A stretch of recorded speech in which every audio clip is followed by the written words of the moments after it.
తెలంగాణలో 10 ఏళ్ల పాటు కారు పార్టీ జోరు అప్రతిహతంగా సాగింది. తమ ప్రభుత్వంలో ప్రవేశపెట్టిన పథకాలే మరోసారి విజయాన్ని కట్టబెడతాయని గులాబీ శ్రేణులు బలంగా విశ్వసించారు.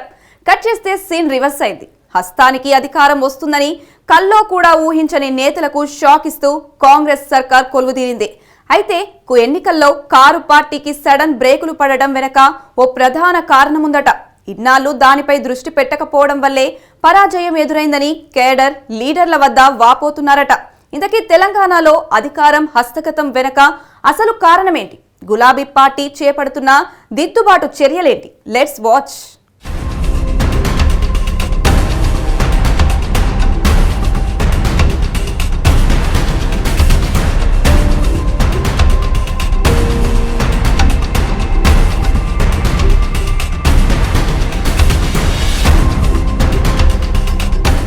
అధికారంలో ఉన్నాం కదా అని పార్టీ బలోపేతంపై ఫోకస్ పెట్టకపోతే అసలుకే ఎసరొస్తుంది.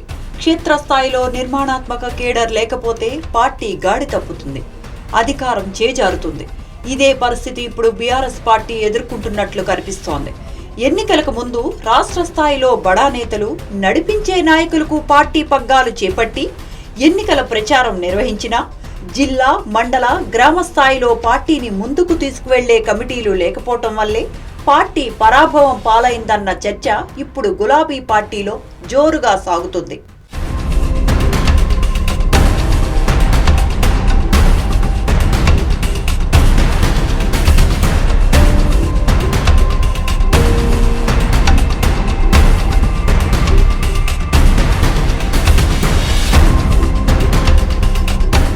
ప్రస్తుతం బీఆర్ఎస్ లో రాష్ట్ర కమిటీ మాత్రమే ఉంది.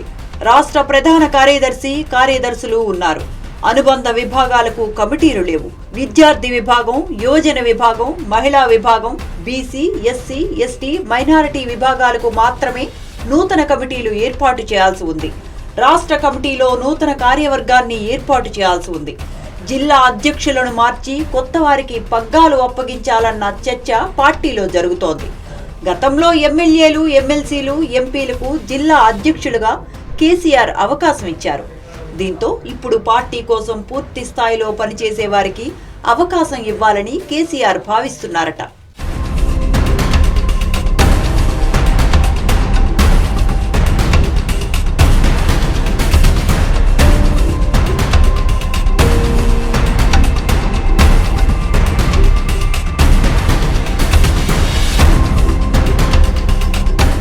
బీఆర్ఎస్ అధికారంలో ఉన్న 10 ఏళ్లు క్షేత్రస్థాయిలో పార్టీ పరిస్థితిని పెద్దగా పట్టించుకోలేదు. అధికారంలోనే ఉన్నాం కదా, పార్టీ పటిష్టంగానే ఉందిలే అని గులాబీ నేతలంతా భావించారు. కేసీఆర్ చరిష్మా, సంక్షేమ పథకాలు గట్టెక్కిస్తాయని అనుకున్నారు.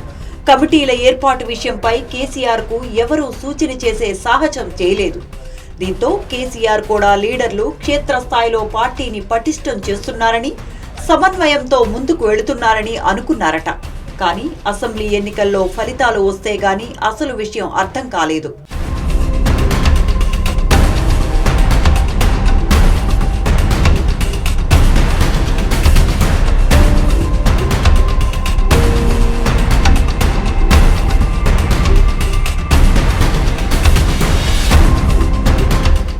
అధికారం కోల్పోవటానికి పార్టీ నిర్మాణ లోపమే కారణమని పార్టీ శ్రేణులు పార్లమెంట్ నియోజకవర్గాల సమీక్షలో అధిష్టానం దృష్టికి తీసుకొచ్చారట.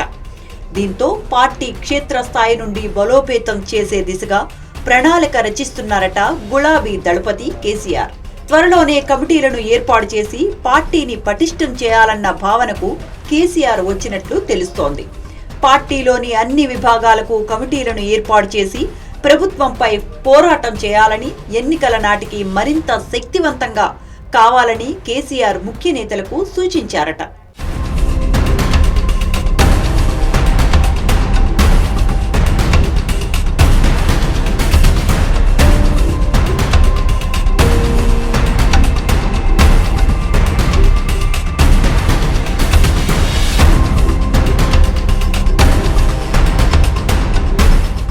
గులాబీ పార్టీని కేసులు భయాలు వెంటాడుతున్నా క్షేత్రస్థాయిలో కేడర్లో ధైర్యం నింపాలంటే కమిటీలు ముఖ్య పాత్ర పోషిస్తాయన్న కన్క్లూజన్ కు కేసీఆర్ వచ్చినట్లు తెలుస్తోంది.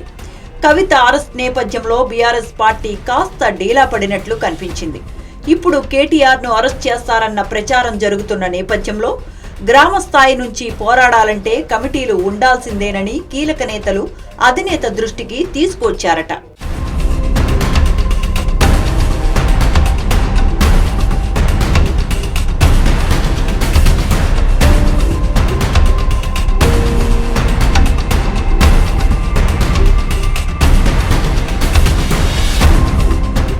గత ఏడాది కాలంగా ప్రభుత్వ వైఫల్యాలను టార్గెట్ చేస్తూ ప్రజల్లోకి వెళ్లిన బీఆర్ఎస్ పార్టీ కొత్త ఏడాదిలో అయిన పార్టీ నిర్మాణంపై దృష్టి సారించి కేడర్లో నూతనోత్సాహం తీసుకొస్తుందో లేదో చూడాలి.